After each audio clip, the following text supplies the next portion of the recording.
The morning sun cast long shadows across the crystal temples of Kepler 442b. Mira pressed her furry face against the cold stone wall and watched the daily worship ceremony begin. Thousands of beings filled the great plaza below. They came from 17 different worlds, but they all did the same thing every morning. They knelt and prayed to their gods. The Vorthak appeared like magic in the center of the plaza. Their tall bodies glowed with soft blue light. Their skin looked like living crystal that caught the sunlight and threw rainbows everywhere. Each Vorthak stood 12 feet tall and moved like they were floating instead of walking. When they spoke, their voices echoed with power that made the ground shake. Children of the stars, called High Priest Zelathor, the tallest of the Vorthak. We have watched over you for 3,000 years. We have given you rain for your crops. We have healed your sick. We have protected you from the darkness of space. The crowd below pressed their faces to the ground. Mira felt sick. She had heard these same words every day for her entire life. Every day, the Vorthak reminded everyone that they were gods. Every day, the people gave thanks and brought gifts of food, metal, and precious stones. Mira was different from the others. She asked questions that made her parents worry. Why did the gods need their food if gods could make anything? Why did the gods only appear in certain places? Why did the sick people who got healed always seem to get sick again later? Her people, the Kalani, looked like tall rabbits with soft gray fur and large dark eyes. They were good at building things and growing food. Before the gods came, Mira's grandmother had told her stories about the old days. Back then, the Kalani had built great machines and traveled between worlds. Now they lived in simple villages and gave everything they made to the gods. Today we will show you our divine power, Zelathor announced. He raised his arms high above his head. The sky began to change color. Dark clouds gathered from nowhere. Lightning flashed without thunder. Rain began to fall, but only on the dry. Fields outside the city. The crowd gasped and praised their gods. Mira watched more carefully. She noticed that the lightning always struck the same spots. She saw small objects falling from the sky before the rain started. Things that looked like tiny machines. A younger Vorthak stepped forward. This one called himself War Priest Nethys. His crystal skin was darker than the others, and his voice was harder. "We are your protectors," he said. "Beyond this system, evil beings want to destroy you. Only we can keep you safe. Only we deserve your worship." The ceremony ended as it always did. The people brought their gifts and placed them at the feet of the gods. The Vorthak collected everything and then disappeared in flashes of bright light. The crowd slowly left the plaza, talking in quiet voices about how lucky they were to have such powerful protectors. Mira stayed hidden until everyone was gone. She had made friends with others who asked questions like she did. They met in secret, because questioning the gods was dangerous. People who asked too many questions sometimes disappeared in the night. Far above the planet, something new was happening. Captain Lee Dongwu stood on the bridge of the UES Indomitable and studied the readings on his screen. His ship was huge and powerful, built for exploring the distant parts of space. The Indomitable carried 300 crew members and enough weapons to defend against any threat. "Captain," said Lieutenant Yoon So-young from her position at the communications station. "I'm getting something strange. It looks like a distress signal, but it's very weak." Dr. Park Ji-hai looked up from her science station. She was the ship's expert on alien life and cultures. "The signal has linguistic patterns," she said. "It's definitely from an intelligent species. But there's something odd about it. The signal is old, very old." Commander Kim Tae-ho, the ship's first officer, walked over to look at the data. He was the best tactical officer in the human fleet. "Captain, our mission is to survey empty systems. We're not supposed to make contact with alien species without proper authorization." Captain Lee Dong-woo was a thoughtful man who believed in doing what was right, not just what was easy. He had commanded the Indomitable for 5 years and had never lost a crew member. If someone is in trouble, we help them, he said. That's what humans do. Set course for the signal's origin. The Indomitable changed direction and headed toward the Kepler 442 system. As they got closer, their sensors picked up more information. There were 17 different worlds with life on them. All of them seemed to be controlled by a single species. "This is interesting," Dr. Park Ji-hai said as she studied the data. "The dominant species appears to be very advanced, but the others are kept at a much lower technology level. It's like someone is deliberately holding them back." Engineer Cho Min-ho called from the engine room. "Captain, I'm seeing some unusual energy readings from this system. There are massive power sources on all 17 worlds, but they're not being used for normal things like cities or factories. They're doing something else." On the planet below, Mira was meeting with her secret, friends in an old cave outside her village. There were 12 of them now, from 6 different species. They all shared the same doubts about their so-called gods. "I saw something today," whispered Jorik, a tall, blue-skinned Zenthari. "One of the gods was fixing his light skin. I saw wires underneath." "That's impossible," said Vera, a small green Pixian. "The gods don't need to fix anything, they're perfect." "Are they?" Mira asked. "Has anyone ever seen a god eat? Has anyone seen them sleep? Why do they always appear in the same places? Why do they need our gifts if they can make anything they want?" The group fell silent. These were dangerous thoughts. But once someone started thinking them, it was hard to stop. "My grandfather told me stories," said Kel, an older Draknari with red scales. "He said our people used to fly between the stars. We had great cities and powerful machines.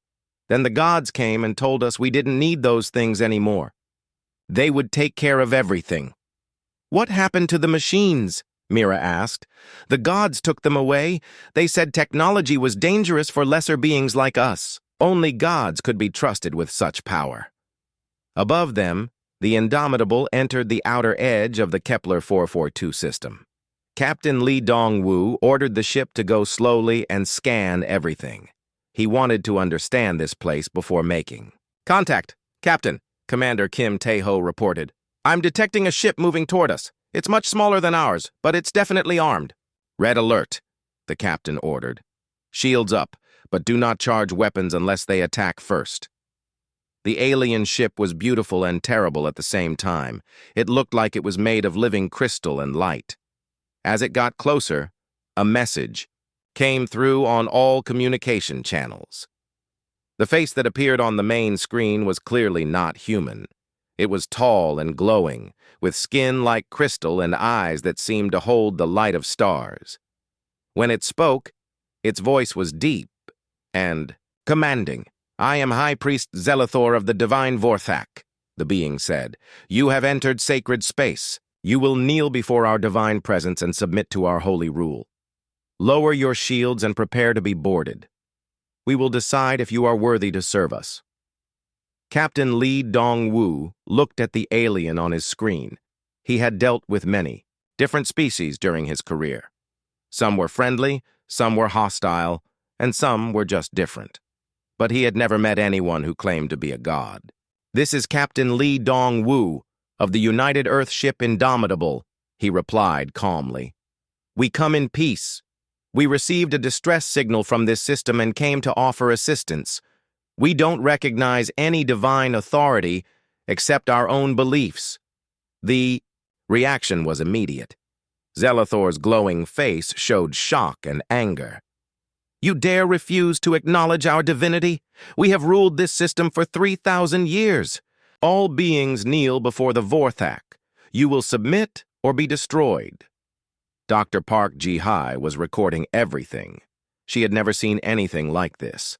The alien's appearance was clearly artificial. The glow came from technology, not divine power. But it was very advanced technology, designed to impress and intimidate. "Captain," she whispered, I don't think they're gods. I think they're using advanced holographics and electromagnetic fields to create their appearance. This is all fake. On the planet below, something impossible was happening. Mira and her friends were watching the sky when they saw new lights. Not the familiar glow of Vorthak ships, but something else. Something that made the gods' voices sound angry and worried. For the first time in 3,000 years, someone had said no to the gods, and the gods didn't like it at all. High Priest Zelathor stared at the human ship on his viewing screen. In 3,000 years, no one had ever refused to bow before the Vorthak. Every species they had encountered fell to their knees the moment they saw the divine light. These, humans, were different, and that made them dangerous. War Priest Nethys, Zelathor called to his second-in-command. "Ready the divine lightning. We will show these humans the price of defying gods." Nethys smiled, showing teeth that glowed like white fire. "With pleasure, High Priest. It has been too long since we demonstrated our power to doubters." On the bridge of the Indomitable, Captain Li Dongwu watched the alien ship carefully. He could see energy building up around its hull. Whatever these beings were planning, it wasn't going to be peaceful. "Commander Kim Tae-ho," he said quietly. "What do you see?" Kim Tae-ho studied his tactical display. As the ship's weapons expert, he could read energy patterns better than anyone. "It's interesting, Captain. They're building up a lot of power, but it's not focused like a proper weapon. It's more like a light show." Dr. Park Ji-hai was running every scan she could think of. "Captain, I'm detecting massive holographic projectors all over their ship, and their hull isn't really crystal. It's metal covered with some kind of light-bending material. So they're putting on a show," the captain said. "The question is why?" Lieutenant Yoon So-young suddenly looked up from her station. "Captain, I'm getting communications from the planet, lots of them, but they're not coming through normal channels. Someone down there is trying to reach us in secret." Before the captain could respond, the Vorthak ship attacked. Bright blue energy shot out toward the Indomitable. It looked like lightning from the gods themselves. The energy hit their shields and did almost nothing. "Report," Captain Li Dongwu said calmly. "Shields down to 98%, Commander Kim Tae-ho replied. "Whatever that was, it looked impressive but didn't have much power behind it." Engineer Cho Min-ho's voice came over the communication system. "Captain, that wasn't a real weapon. It was some kind of electromagnetic pulse designed to overload primitive electronics. Against our shields, it's like throwing rocks at a mountain." On the Vorthak ship, panic was setting in. Their most powerful divine lightning had failed. Completely. The human ship hadn't even moved. "Impossible," Zelathor whispered. "Our divine power always works. Always." Nethys was checking his instruments frantically. The electromagnetic pulse should have disabled their ship completely. No species has ever resisted it before. "Maybe they have stronger gods than us," suggested a younger Vorthak priest. "Silence!" Zelathor roared. "There are no gods stronger than the Vorthak. We are the only divine beings in this galaxy." But doubt was starting to creep into his voice. On the planet below, Mira and her friends had watched the light show in the sky. They had seen the gods' lightning strike the strange new ship, but the ship was still there, still shining with its own light. "The lightning didn't work," Jorik whispered in amazement. "How is that possible?" Vera asked. "The gods' lightning destroys everything." Mira felt something she had never felt before. Hope. "Maybe," she said slowly. "Maybe they're not really gods." In her secret cave, Mira had been collecting things for years. Strange objects that fell from the sky during god ceremonies. Pieces of metal that looked like broken machines. Ancient books her grandmother had hidden before the gods banned all. Old knowledge. She pulled out a small device that had fallen during the morning's rain ceremony. It was still warm and had tiny lights blinking on it. "Look at this," she said to her friends. "I found it after the gods made it rain. If the gods can make rain from nothing, why do they need machines? The group gathered around the small device. It looked like technology, not magic. On the Indomitable, Dr. Park Ji-hai was discovering amazing things. The secret communications from the planet were coming from multiple species. They were all asking the same question. Who were the humans? And how had they resisted the gods? "Captain," she reported, "I'm translating the messages now. It seems there's a resistance movement on the planet. They don't all believe in the Vorthax divinity." "That's very interesting," Captain Lee Dongwu said. "Can you establish secure communication with them?" Lieutenant Yoon So-young worked at her station. "I think so, sir. I'm using a frequency that the Vorthax ship doesn't seem to monitor." A new voice came through the ship's speakers. It was young and female, speaking in broken but understandable English. "Hello, Sky People. My name is Mira. Please, are you real? Are you not gods like the Vorthak?" Captain Lee Dongwu stepped forward. "Hello, Mira. We are real. We are humans from the planet Earth. We are not gods.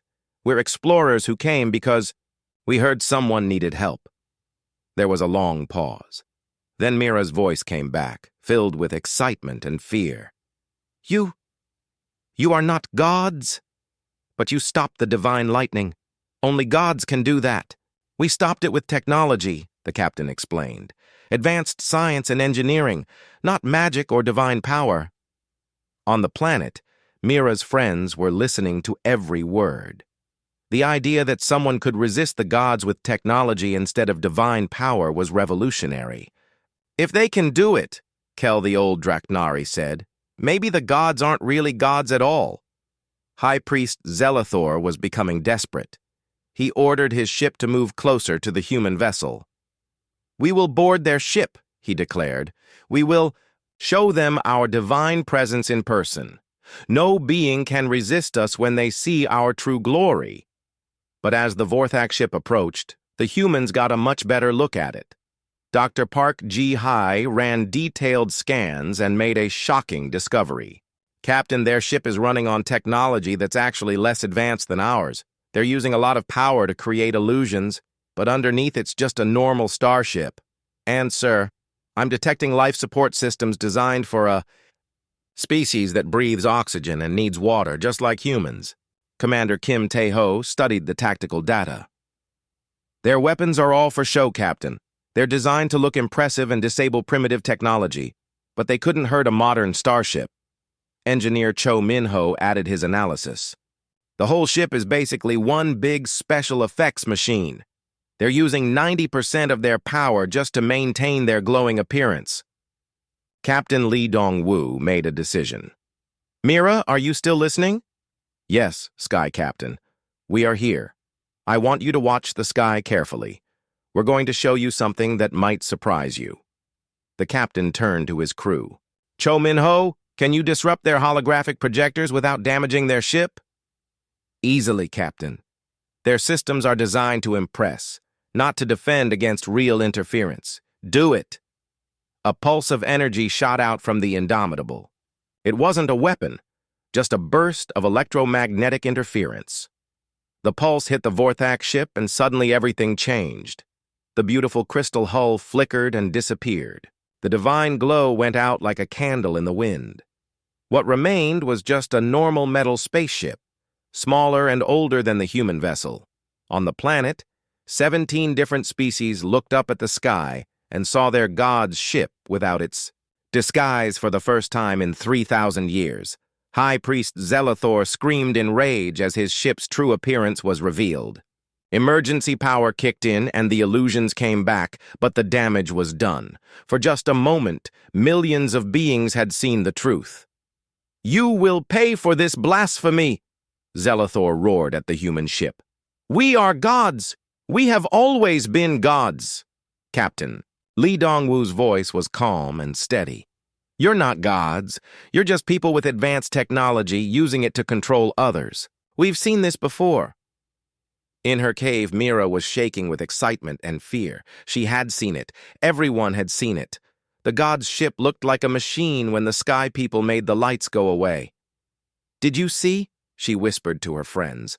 We all saw, Jorik replied. The gods. Their ship looked normal. It looked like the old pictures in my grandfather's books. Vera was crying. But if they're not gods, then we've been slaves for 3,000 years. Yes, Mira said, her voice getting stronger. We have been slaves, but now we know the truth. And if the Sky People can fight them, maybe we can too. On the Vorthak ship, panic was spreading. The younger priests were asking questions that had never been asked before. High Priest, one of them said nervously, if we are truly gods, why? Could the humans disrupt our divine radiance? How did they resist our lightning? Asked another. Zelathor had no good answers. For 3,000 years, his people had used their technology to convince primitive species that they were divine.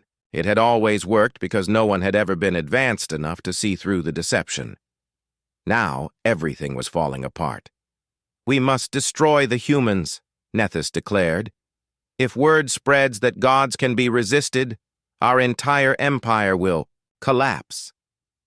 Zelathor nodded grimly. Prepare our real weapons. Forget about divine appearances. We fight for survival now. Captain Lee Dong-woo saw the Vorthak ship's energy patterns change. They were dropping their light show and powering up actual weapons. Now they're getting serious, Commander Kim Tae-ho observed. But Captain, their real weapons are about 200 years behind ours. Maintain defensive posture, the captain ordered. Let's see what they're really capable of. Down on the planet, Mira made a decision that would change everything. Word spread across 17 worlds faster than the Vorthak had ever seen. In 3,000 years, news had always traveled slowly because the gods controlled all communication. But now, something had changed. Secret messages flew between planets, carried by old communication devices that the Vorthak thought were broken. Mira stood in the center of what had once been a god temple. 50 beings from different species surrounded her. They had come from across the planet, risking everything to attend this secret meeting.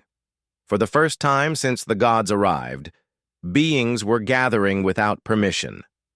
The Sky People showed us the truth, Mira said, her voice echoing in the empty temple. The gods are not gods. They are people with machines just like us. A tall Zenthari named Jorik stepped forward. His blue skin was covered with old scars from years of hard labor. I have worked in the god factories for 20 years, he said. I have seen the machines that make their food appear. I have seen the devices that create their rain. Everything they do is technology, not magic. Vera, the small green Pixian, raised her tiny hand. But they can hurt us. They can kill us with their lightning. Yes, Mira agreed. They have weapons. But weapons are not divine power. The Sky People have weapons too, and their weapons are stronger. An old Draknari named Kel spoke from the back of the group. His red scales were faded with age, but his voice was strong. My grandfather told me stories about the old days. Before, the gods came. We had cities that touched the clouds.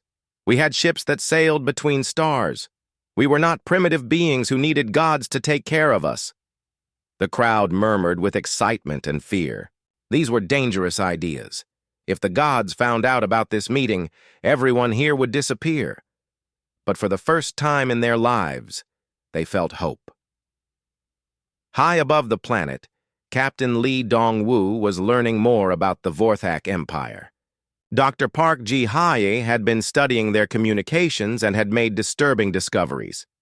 Captain, she reported, I've been analyzing their data transmissions. The Vorthak have 17 worlds under their control, with over 2 billion beings. Total. They've been ruling through fear and fake divine power for 3 millennia. What happened to the original civilizations? The captain asked. Destroyed or reduced to primitive levels. When the Vorthak arrived, many of these species had achieved spaceflight.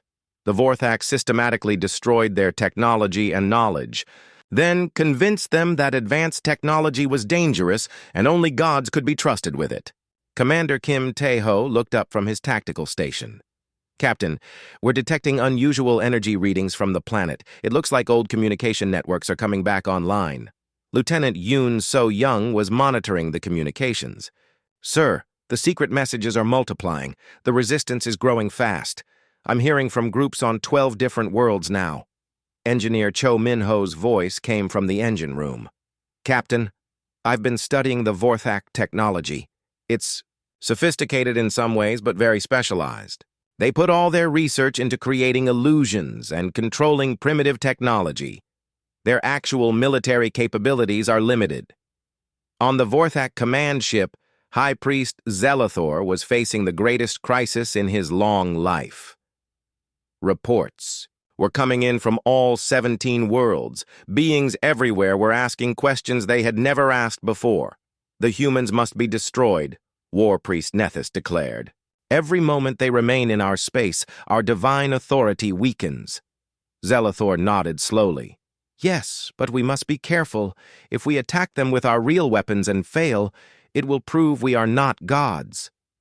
Then we don't fail, Nethys replied grimly. A younger priest named Koreth spoke up nervously.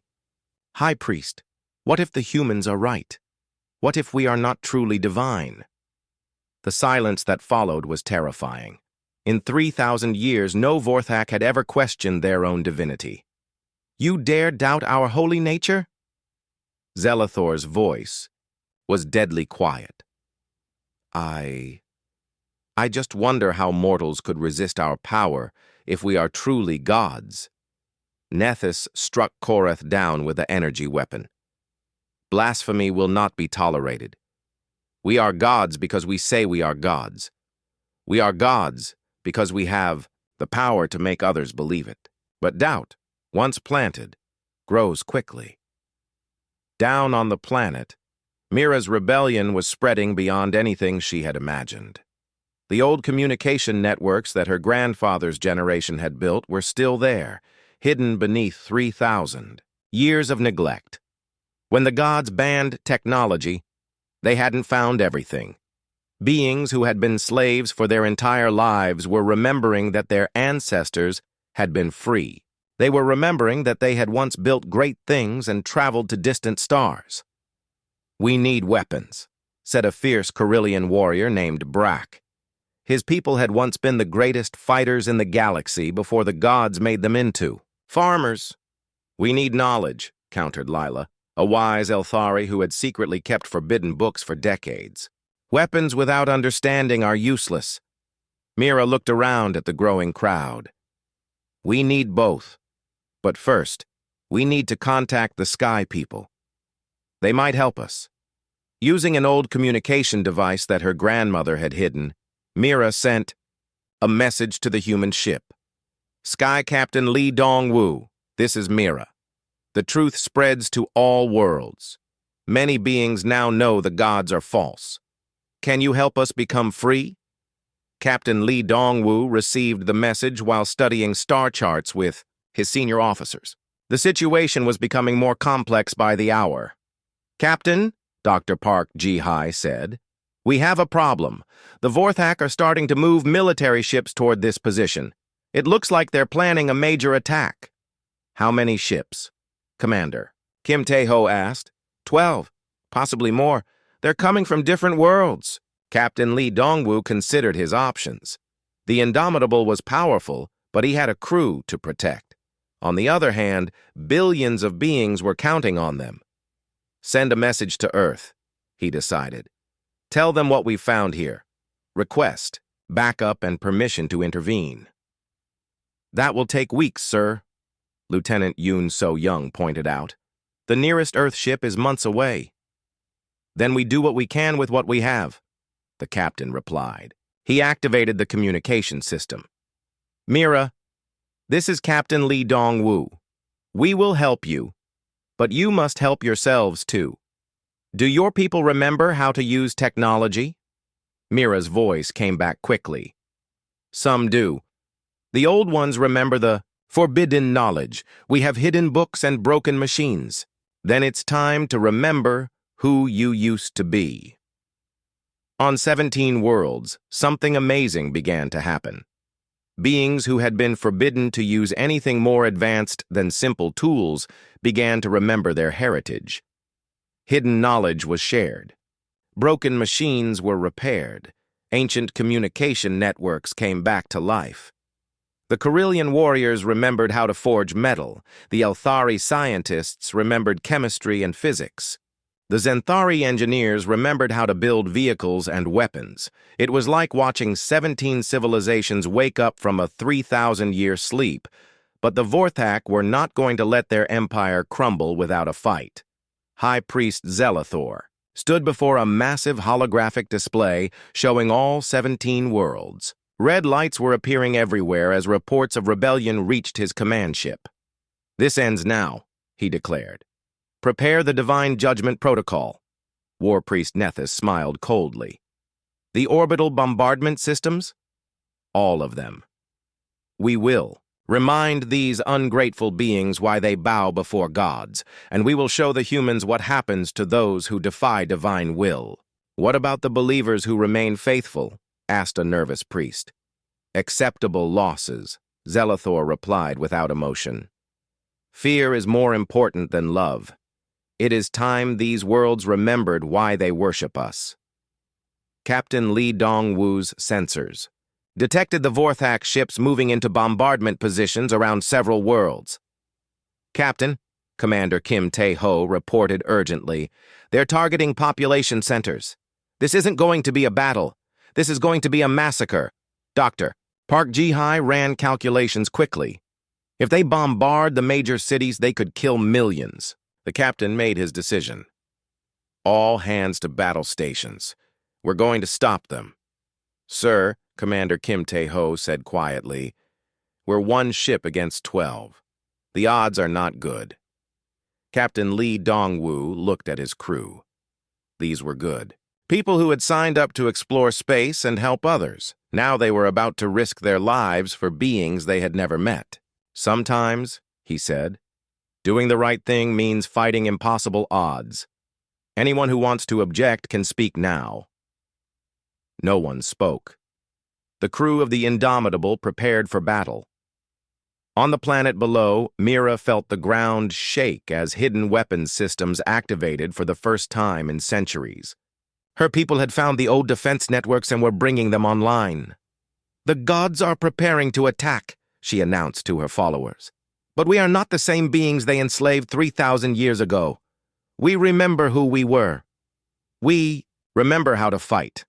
Old Kel held up a plasma rifle that had been hidden for generations. "For our children," he said. "For our freedom," Mira replied. Across 17 worlds, the rebellion was no longer secret.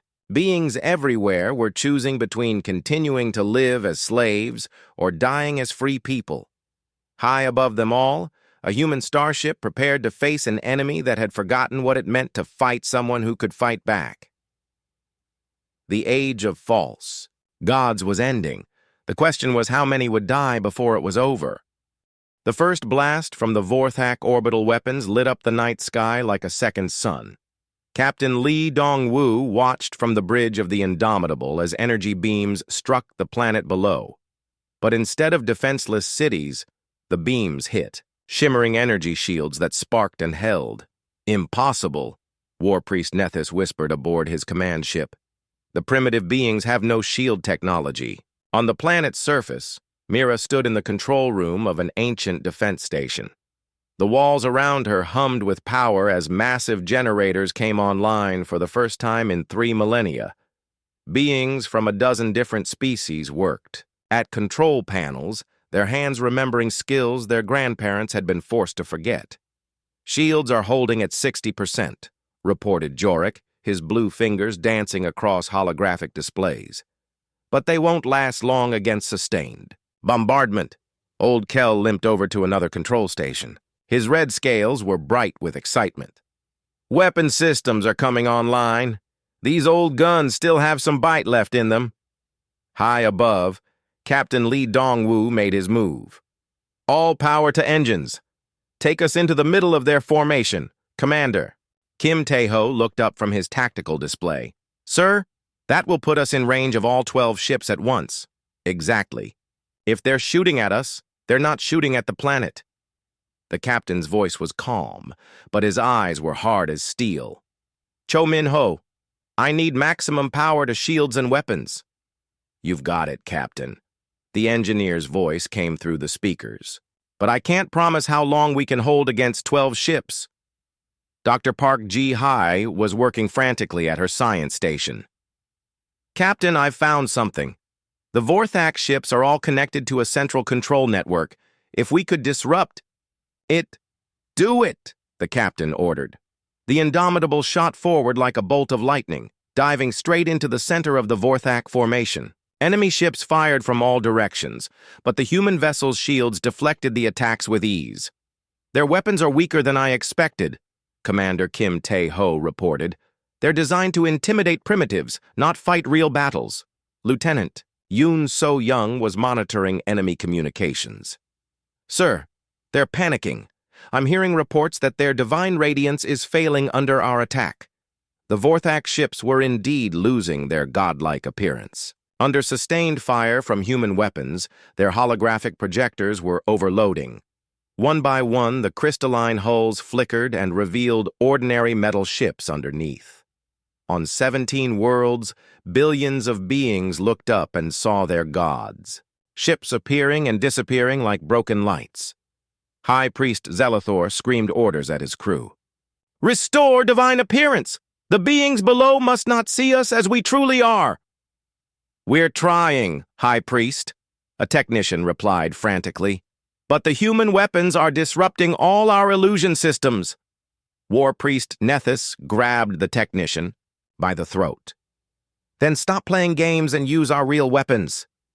But sir, if we reveal our true military capabilities, the beings below will know we are not gods. If we lose this battle, it won't matter what they think. The Vorthak ship suddenly changed tactics. Their pretty light shows disappeared, replaced by serious military weapons. Plasma cannons and missile launchers emerged from hidden compartments. The fake gods were finally showing their true nature, but it was too late. On the planet below, Mira watched the battle through the defense station's sensors. She saw the Vorthak ships transform from divine vessels into ordinary warships. She saw them struggle against a single human ship that moved like a dancer among clumsy opponents. Send this message to all worlds, she ordered. Tell everyone what they are seeing. The gods have no divine power. They are just people with machines, and not very good machines. The message went out across 17 worlds in seconds. Ancient communication networks that had been built to connect civilizations now carried the news that would destroy an empire. Engineer Cho Min-ho had been studying the Vorthak network while the battle raged around them. Captain, I've found their weakness. Their entire empire depends on a single control system that manages all their illusions and communications. It's heavily defended, but if we could get close— Where is it? Captain Lee Dong-woo demanded. The High Priest's ship, the big one at the center of their formation. Dr. Park Ji-hai looked up from her analysis. Captain, that ship is different from the others. It's not just a warship. It's a mobile control center for their entire empire. Then, that's our target. Kim Tae-ho, plot a course for the command ship. Sir, the other ships will follow us. We'll be surrounded. Good. Let them come. The Indomitable turned toward Zelathor's massive command vessel. It was 3 times larger than the other Vorthak ships, covered with golden projectors that created an aura of divine light. As the human ship approached, the golden light began to flicker and fail. Zelathor watched the human vessel approaching on his main screen. For the first time in his long life, he felt fear. All ships, concentrate fire on the human vessel. Destroy it at any cost. 11 Vorthak ships turned their weapons on the Indomitable. The space around the human ship filled with energy beams and explosions, but the human shields held, and the ship kept coming. Impossible, Zelathor whispered. How can mortals resist divine power? Young priest Koreth, who had been quietly watching the battle, finally spoke. Maybe they resist because we are not divine, High Priest. Zelathor spun around in fury. Blasphemy! Look around you, Koreth continued, his voice growing stronger. Our divine radiance fails. Our holy lightning cannot hurt them. Our godlike ships are revealed as ordinary metal. When have gods ever needed to hide behind illusions? Other young priests began to nod. They had grown up believing they were divine, but now they saw the truth. They were just people who had used technology to trick others into worshipping them. War Priest Nethys fired his weapon at Koreth, but other priests stepped in the way. For the first time in Vorthak history, there was fighting aboard a god ship. Captain Lee Dongwu saw the chaos beginning aboard the enemy command ship. Dr. Park Ji-hai, now would be a good time for that network disruption. Already on it, Captain. Her fingers flew across her controls. I'm sending a virus into their command network. If this works, it should shut down their illusion systems. Across the entire empire, the virus struck the Vorthak network like lightning. On 17 worlds, thousands of illusion projectors suddenly went dark. Temple ceremonies stopped mid-prayer as divine statues revealed themselves to be simple holograms. Sacred artifacts showed their true nature as basic technology. Across the empire, billions of beings saw their gods' true faces for the first time. Mira stood on a hill outside her city and watched the great temple in the distance. The building had always glowed with holy light, but now it was just gray stone.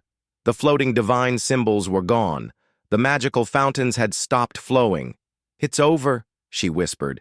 Then louder, it's over, the gods are gone. Around her, beings from every species were emerging from hiding. They had weapons they had built in secret. They had vehicles they had repaired in forbidden workshops. They had the knowledge their ancestors had passed down in whispers. For 3,000 years, they had been told they were too primitive to govern themselves. Now they remembered that they had once ruled the stars.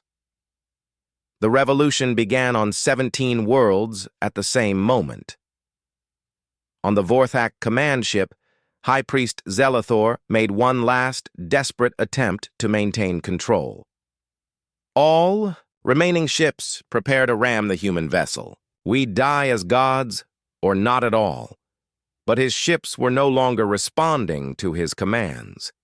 Half of his priests had joined Koreth's rebellion. The other half were too busy fighting among themselves to follow orders. Captain Lee Dongwu watched the Vorthak fleet tear itself apart. Stand down, weapons, he ordered. Let them finish destroying themselves. War Priest Nethys made a final attempt to restore order by killing everyone who questioned divine authority. But there were too many questioners now. The young priests overwhelmed him and threw him in a holding cell. Koreth took command of the ship and sent a message to the human vessel. Captain Lee Dongwu, this is Koreth of the former divine Vorthak. I request permission to surrender. Permission granted, the captain replied, but you should know that your surrender is not to us. It's to the beings you've been oppressing for 3,000 years. On the planet below, Mira received a communication from the human ship. Mira, this is Captain Lee Dongwu. The Vorthak command structure has collapsed. Their illusion network is destroyed. Your people are free. Mira looked around at the celebrating crowds. Beings who had been slaves that morning were now free citizens. They had work to do, governments to build, justice to establish, knowledge to recover. But they were free. Thank you, Sky Captain, she replied. We will not forget what you have done for us. You freed yourselves, Captain Lee Dongwu said. We just reminded you that gods who need tricks to prove their divinity are not gods at all. High Priest Zelathor sat alone in his private chambers, staring at his own reflection. Without the divine enhancement technology, he looked like what he truly was, an old, tired person who had spent his life lying to others and himself. For the first time in 3,000 years, the Vorthak were not gods. They were just people who would have to face the consequences of what they had done. 6 months had passed since the fall of the false gods. Mira stood on the balcony of the new Interspecies Council building, looking out over a city that had transformed beyond recognition. Where once there had been simple mud huts and stone, temples, now gleaming towers of metal and glass reached toward the stars. The Kalani had remembered how to build. The Zenthari had remembered how to create technology. The Draknari had remembered how to forge metals stronger than anything the Vorthak had ever made. 17 species working together had accomplished in 6 months what the false gods had prevented for 3,000 years. "The vote is complete," announced Jorik as he entered the chamber behind her. His blue skin was now marked with the silver symbols of an elected representative. "You have been chosen as the first president of the Interspecies Council." Mira turned from the window. Around the great circular table sat representatives from all 17 worlds. Beings who had once been forbidden to speak to each other now worked together to rebuild their civilizations. "I accept," Mira said simply. "But remember, we are all equals here. No more gods, no more masters, no more slaves," the representatives cheered. It was a sound that had not been heard in this system for 3 millennia. In orbit above the planet, Captain Lee Dong-woo stood in the observation deck of the Indomitable and watched the celebration. His ship had remained in the system to help with the transition. Earth had sent additional vessels and personnel to assist with the massive task of rebuilding 17 civilizations. "It's remarkable," said Dr. Park Ji-hai as she joined him at the viewing port. "In just 6 months, they've gone from a primitive slave society to a spacefaring federation." "They were never primitive," the captain replied. "They just remembered who they used to be." Commander Kim Tae-ho approached with a data pad. "Captain, we've received the final report on the Vorthak trials. The Interspecies Court has reached its verdicts." Captain Lee Dong-woo took the pad and read the summary. The trials had been fair but thorough. Every Vorthak had been judged individually, based on their actions during the 3,000 years of false rule. High Priest Zelathor and War Priest Nethys had been found guilty of crimes against sentient beings and sentenced to life imprisonment. They would spend their remaining years working to repair the damage they had caused. Most of the older Vorthak priests had received similar sentences. They had actively participated in the oppression and had shown no remorse even after their defeat. But the younger Vorthak, led by Koreth, had been given a different fate. They had been born into the deception and had turned against it when they learned the truth. The court had sentenced them to community service, helping to rebuild the civilizations their people had destroyed. "Justice," the captain said with satisfaction. "Not revenge, justice," Lieutenant Yoon So-young called from the bridge. "Captain, we're receiving a transmission from Earth. Admiral Chen wants to speak with you." Captain Lee Dong-woo made his way to the bridge and activated the long-range communication system. Admiral Chen's face appeared on the main screen, smiling with pride. "Captain Lee Dong-woo, congratulations on a mission well accomplished. The Federation Council has reviewed your actions and has approved the establishment of formal diplomatic relations with the Interspecies Federation." "Thank you, Admiral. It was an honor to help them." "There's more," Admiral Chen continued. "Your actions here have inspired similar liberation movements in 12 other systems. It seems the galaxy had more false gods than we realized." Captain Lee Dong-woo raised an eyebrow. 12 other systems? Species that had heard rumors about the Vorthak's defeat have begun to examine their own rulers more carefully. It turns out that several other groups were using similar tactics to maintain control over primitive species. Dr. Park Ji-hai looked excited. "Captain, we could help them too." "Perhaps," the captain replied. "But each species must choose freedom for themselves. We can't force liberation on people who aren't ready for it." On the planet below, Mira was concluding her first official speech as president. The great plaza where beings had once knelt before false gods was now filled with citizens standing, tall and proud. Today marks not just the end of our oppression, she declared, but the beginning of our future. We have learned that no being is inherently superior to another. We have learned that technology and knowledge belong to all people, not just to those who claim divine authority. The crowd cheered again, but Mira raised her hand for silence. We must also learn from our mistakes. We were enslaved because we chose to believe in easy answers. We chose to let others think for us, rather than thinking for ourselves. We must never make that mistake again. Old Kell, now serving as the Minister of Education, stepped forward. The knowledge centers are open on all 17 worlds. Every citizen will have access to the technology and learning that was forbidden for 3,000 years. Vera, the small Pixian who now served as Minister of Justice, added her voice. And we will teach our children to question everything, to never bow before anyone who claims to be above question. In the Rehabilitation Center on the third moon of Kepler 442c, Korath worked alongside beings from all 17 species to repair ancient machines. The young former priest had become a symbol of redemption, proving that even those who had benefited from oppression could choose to do better.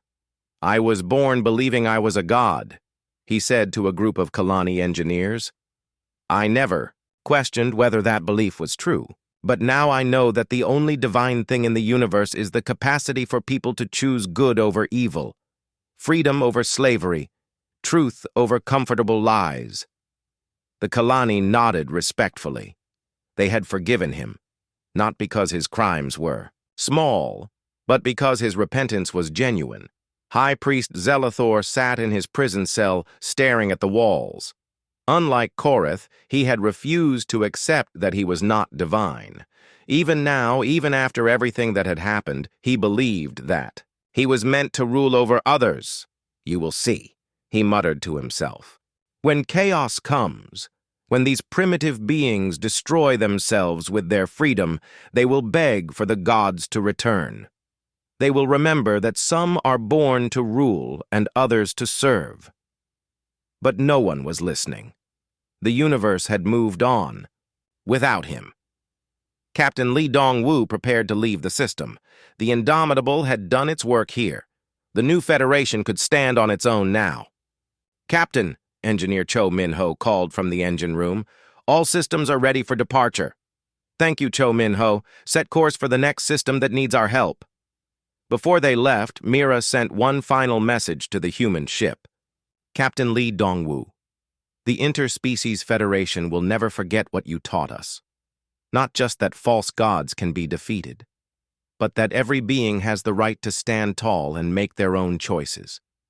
If you ever need our help, you need only ask. Captain Lee Dong-woo smiled as he recorded his reply. President Mira, watching your people reclaim their freedom has been the greatest honor of my career. Take care of each other. The galaxy is watching to see what free beings can accomplish when they work together. The Indomitable engaged its faster-than-light drive and disappeared into the stars. Behind them, 17 worlds continued their work of building a better future. They established universities where knowledge was shared freely. They built fleets of exploration ships to rediscover the galaxy their ancestors had once known. They created laws that protected the rights of all beings, regardless of species or origin.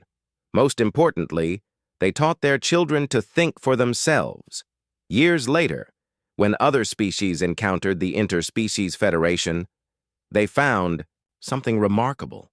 Here was a civilization that had faced the ultimate test of character.